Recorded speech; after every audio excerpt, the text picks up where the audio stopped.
নতুন বাংলাদেশ নাগরিকদের নির্বাচনী ভাবনা শহীদ পরিবার কর্তৃক আয়োজিত দীর্ঘ আলোচনা হয়েছে সন্ধ্যা থেকে পর্যন্ত।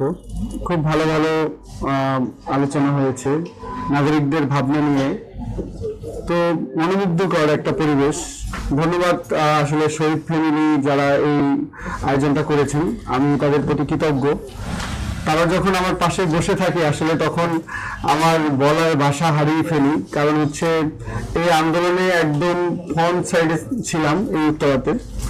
তো যার জন্য আমার ভাইদের খুব কাছ থেকে দেখেছি।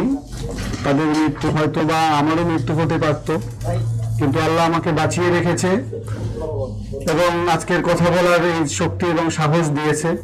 বিভিন্ন মহান রব্বুল আলামিনের দরবারে লাখ লাখ শুকরিয়া। তো আজকের যে আলোচনার প্রেক্ষাপটটা ছিল যে নাগরিকদের ভাবনা, নাগরিকরা কি ভাবে। তো আমি 5ই আগস্টের পরে খুব নাগরিকদের কাছাকাছি গিয়ে শোনার সুযোগ হয়েছে এবং তাদের কথা শুনেছি, দাঁড়ে দাঁড়িয়ে গিয়েছি। যেহেতু আমরা নতুন বন্দোবস্ত নিয়ে কাজ করছি, আমাদের এনসিপিতে নতুন একটি রাজনৈতিক দল নিয়ে আমরা কাজ করছি, সেখান থেকে আমাদের কাছে মানুষের প্রত্যাশা অনেক বেশি এবং সেই প্রত্যাশার জায়গা থেকে আমরা যখন কাজ করতে মানুষের ধারে ধারে গেছি। একটা জিনিস হচ্ছে কি, আমি 54 বছরে আসলে গণতন্ত্র নিয়ে, বাংলাদেশের যে গণতন্ত্র সেটা মানুষের সাথে প্রতারণা করা হয়েছে, প্রতারণার একটা গণতন্ত্র প্র্যাকটিসটা হয়েছে। আপনি দেখেন যে ইউরোপ, আমেরিকার দিকেও তো গণতন্ত্র প্র্যাকটিস হয় না? সে দেশের তো পার্লামেন্ট গণতন্ত্র দ্বারা নিয়ন্ত্রিত।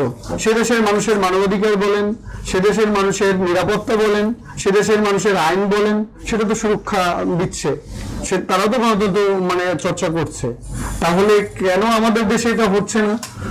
তাহলে আমাদের সিস্টেমের মধ্যে ঘাবলা রয়েছে কিনা? এখনো আমাদের দেশের নাগরিকরা তাদের সেবা পাচ্ছে না।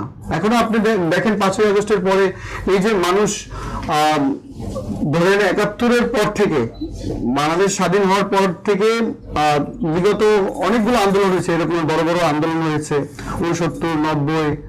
কিন্তু এই আন্দোলনের প্রেক্ষাপট কি ছিল? মানুষের একটাই ভাবনা ছিল, পরিবর্তন চায়, মানুষ তার নিরাপত্তা চায়, মৌলিক অধিকার চায়, কিন্তু সেটা পায় নাই।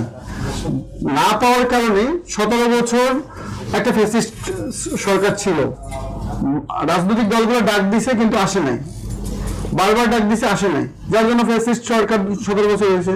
আমরা একটা অরাজনৈতিক একটা ছাত্রদের কোটা সংস্কার আন্দোলন থেকে ডাক দিছি, ওই ডাকে মানুষ কিন্তু সাড়া দিছে, আসছে, নামছে।